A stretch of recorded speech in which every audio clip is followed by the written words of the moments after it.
I told you I hate this food.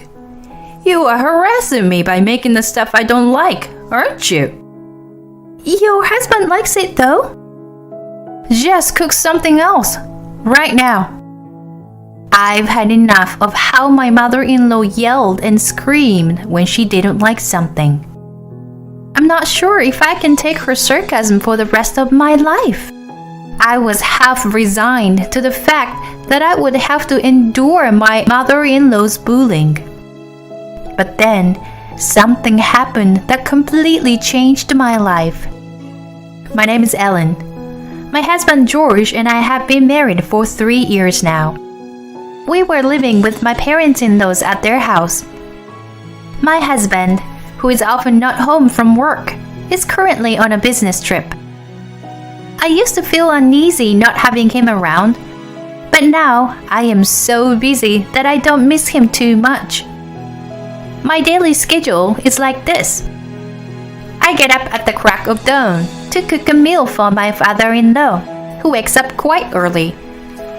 While he's eating, I clean the house and do laundry. And when he finishes eating, I clean up the dishes right away.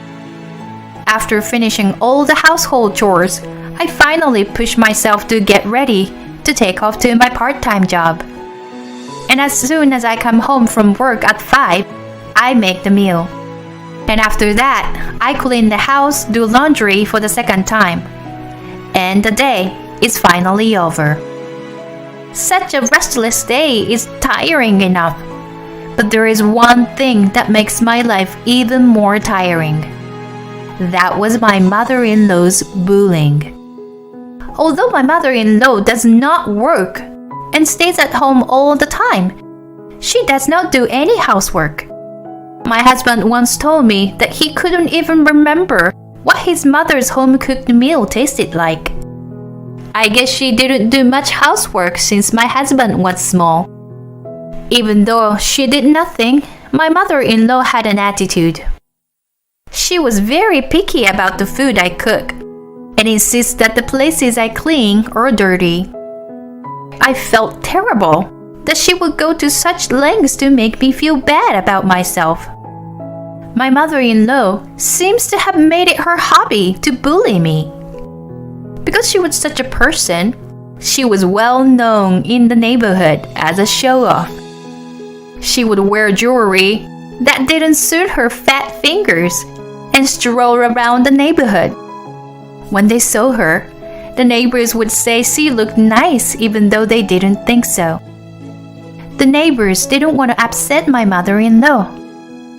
All the reason for that was my father-in-law. My father-in-law was an executive at a well-known local company. He's retired now, but he's a well-liked figure, and he's still involved with people he knows from work. There are a lot of people who works for the same company as my father-in-law, so he is a big part of the community. That's why the neighbors were so concerned about my mother-in-law. My father-in-law was never bossy, but my mother-in-law was always bossy because of him. The neighbors didn't like it, but they never talked back. I felt like I had no one on my side when I saw how they handled things. No matter what my mother-in-law did to me, I had no one to talk to in the neighborhood. But my father-in-law was very concerned about me. After retiring, my father-in-law, who had always been very hardworking, became sick more often. Then, unfortunately, he was diagnosed with cancer. It was very advanced, so he was told that he needed to prepare himself. I am so grateful for my father-in-law, who is the complete opposite of my mother-in-law. I understand that is also because of him that we have been able to live without worrying about finances. To show my appreciation, I try to take care of my father-in-law as much as I could. I talk to him to keep him occupied and sometimes play cards with him. The most important thing I did was to prepare easy-to-eat meals for him so that he could get as much nutrition as possible. My father-in-law was happy that I cared, and he said many words of thanks to me.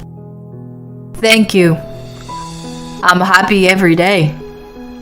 No. I'm just doing what I can. I'm sorry for the burden my wife has put on you. She just doesn't do anything around the house. My father-in-law seems to be concerned about my mother-in-law's laziness. I guess my father-in-law's gentle nature makes it difficult for him to say anything about my mother-in-law's behavior. Still, it was enough for me that he knew my mother-in-law treated me badly. I'm sorry for leaving everything to you, Ellen, when my wife is the one who should be doing a better job. You don't have to force yourself to take care of me, you know? No, please don't say such a thing. I just want to repay you for everything you've done for me. Thank you. My father-in-law was holding my hand, and tears were welling up in the corners of his eyes. Then one day, things took a turn for the worse. My father-in-law's condition got worse, and he had to be hospitalized in an emergency. When he was taken to the hospital by ambulance, he was in a coma. The doctors told us that they didn't know how much time he had, and that my family had to be prepared. It was so sudden that my mind was in a state of panic. I couldn't stop crying when I saw my father-in-law in front of me, his face covered with pain. I thought my mother-in-law must have been very distressed under such circumstances, so I asked her how she was doing. However, she had a look on her face that I did not expect. I'm sure he'll never recover from this, but his inheritance is going to be enough. Her insane word made me very angry.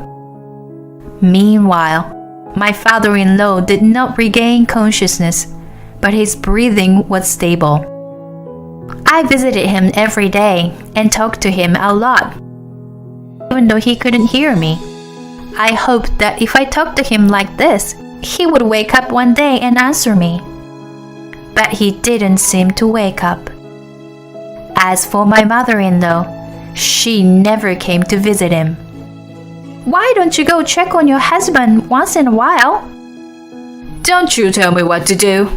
I'm too busy every day. I can spend my time in a hospital. It's a waste of time. Whenever I tried to encourage her to come visit him, she just kept saying horrible things to me. She even had the audacity to say something like this. Hey, Ellen, you bring in clean clothes for him every day, don't you? You should pretend I did it, okay? Don't make the mistake of saying you did it. My mother-in-law was trying to make herself look good. He'll never wake up, and his inheritance is all mine. Don't talk nonsense to people, you got it? The only thing on my mother-in-law's mind was my father-in-law's inheritance.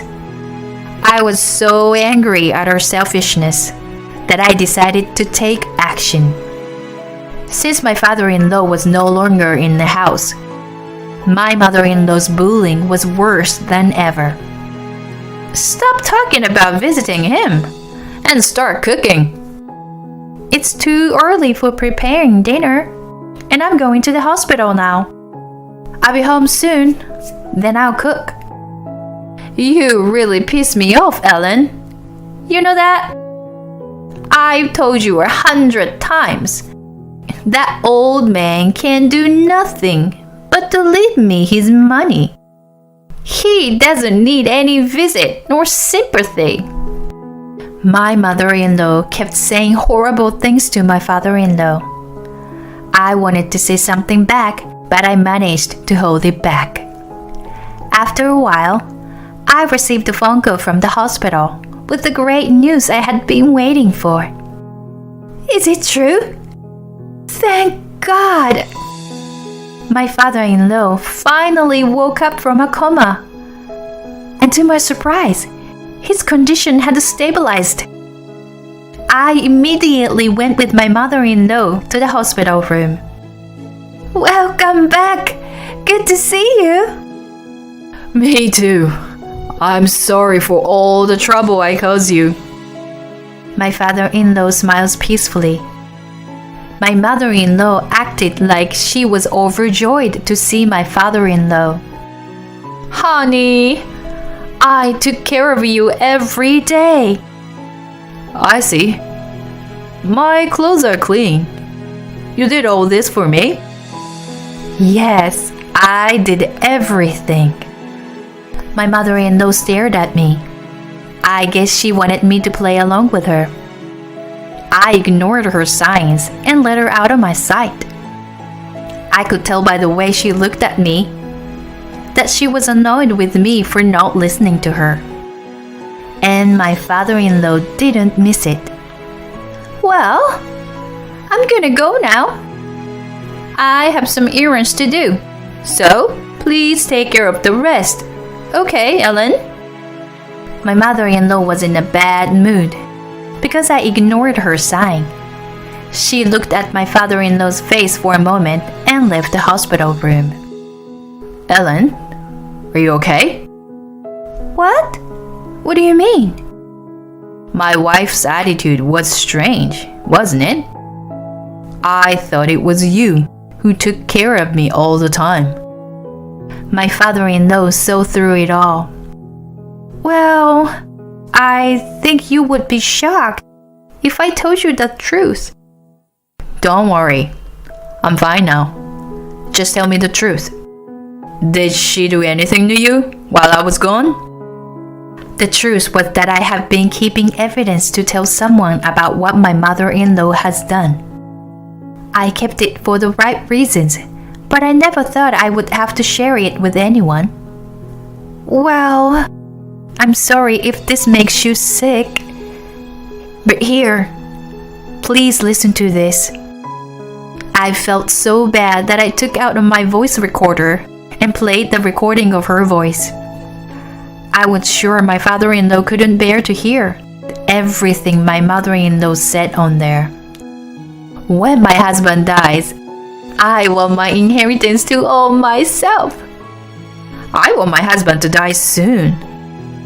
I don't want to take care of him. It's a waste of time. Such statements were all over the place. I looked at my father-in-law with concern, but he was laughing instead. She's turned into a greedy bastard, hasn't she? I can give any of my inheritance to such a woman. He was laughing, but I could sense that he was very angry inside. A few days later, my father-in-law's health became stable and he was able to leave the hospital. After returning home, my mother-in-law went out for her way to tell my father-in-law how hard it was to take care of him every day. My father-in-law did not object to this and just listened. Shortly after he came home, my husband came home from his business trip to see his father. Dad, I'm sorry I'm late. I'm fine, as you can see. But more importantly, how's work? Yeah, it's all good. They changed the location for me. That's within commuting distance from here. I'm really glad that you and Ellen are looking out for me. My father-in-law seemed to be really happy that my husband and I were there for him. From then on, my husband and I continued to care for my father-in-law. He recovered temporarily, but his health did not completely improve. I can tell he is getting weaker and weaker every day. This time, I realized that the real goodbye is approaching. My husband and I promised ourselves to do our best until we had to say goodbye. However, my mother-in-law was still the same as before, not taking care of my father-in-law at all. She would just went out and wasn't home. I guess she thought that now that my husband has come home, she can take it easy with more hands. Also, my father-in-law and my husband came back at the same time. It seemed to make it harder for her to bully me. My father-in-law was eating less and less, and it was obvious that he has no time. He said his last words to us as he was trying to squeeze them out. "Thank you both so much. I've left you a will, and I'd like you to read it after I'm gone. It was very nice of you to take care of me until the end." With these words, his life came to an end. There were many people at my father-in-law's funeral. I was deeply moved to think that my father-in-law was so trusted at work and was loved by so many people. On the other hand, my mother-in-law was so lively in such a situation. It was thanks to my father-in-law's personality that so many people were able to gather. My mother-in-law acted as if she was the one who brought all those people together. She even went around telling everyone that she was the one who took care of him until the very end. She didn't cry a single tear, and it was so disconcerting to see her at such a fake cry. You didn't care about your husband at all. I suppressed my desire to expose my mother-in-law's behavior to the attendees, but I didn't want to make a scene in front of my father-in-law's grave. The funeral went very well, and I was relieved that my father-in-law could go to heaven in peace. When we got home, my mother-in-law's attitude changed drastically. "Whoa, I'm so tired. Funerals are always depressing. Well, now I have my inheritance and I can look forward to the rest of my life." My mother-in-law seemed convinced that she had my father-in-law's inheritance. She was in a good mood, mumbling about what she wants. That's when my husband showed her the will. "Sorry to put you in a bad mood, but Dad left a will before he passed away. I haven't read it yet, but I think it says something about inheritance." "I don't need to look at the will. It's all mine." "Okay, but let's just come down and read it." When my husband carefully opened the will, my mother-in-law took the paper roughly and started to read it. What? What the hell is this?" When my mother-in-law saw the will, she turned pale, stood there with her mouth open. I took the will back from my stunned mother-in-law and read through the contents. It stated that I will inherit everything my father-in-law had. It also says that I'm the heir, but that he wanted the inheritance to be used by me and George as a couple. Ellen took care of Dad while I was away. This totally makes sense. That's how grateful he was to Ellen. But all of it? This is so wrong. She interrupted our conversation and started screaming. "It's not right that you, a stranger, should get the whole thing. She must have forged the will. You flirted with him, you dirty little bitch." "Hey Mom, stop." Finally, my husband started to get angry. "You've never taken care of Dad. I've heard stories from both Ellen and Dad. That's why he's so grateful to Ellen for helping him when he was in need." My mother-in-law became hysterical and started crying. Please, at least leave me the house." I did feel sorry for her to lose the house she has lived for a long time. To calm my sobbing mother-in-law, I decided to give her a small portion of my inheritance. "Then, you will have this house. I know you don't have any money, so I'll give you some. But please, don't live like you did before, I said as I looked my mother-in-law straight in the face. We are leaving this house, so please live on your own. Right after she knew she would get the house and some money, her mood changed all at once. Oh, thank God! I was afraid I'd lose the house too. If you're gonna live, now, get the hell out. And then she went right back to being a big jerk.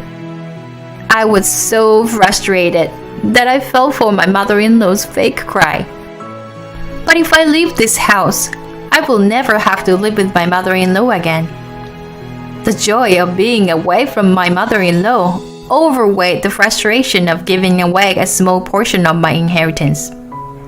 A week later, we decided to move out and start looking for a place to live.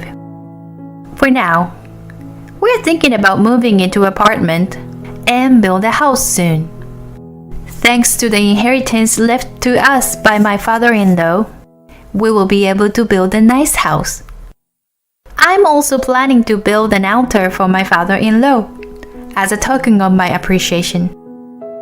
I was so excited to think that from now on, I will be able to live without the fear of my mother-in-law's eyes on me.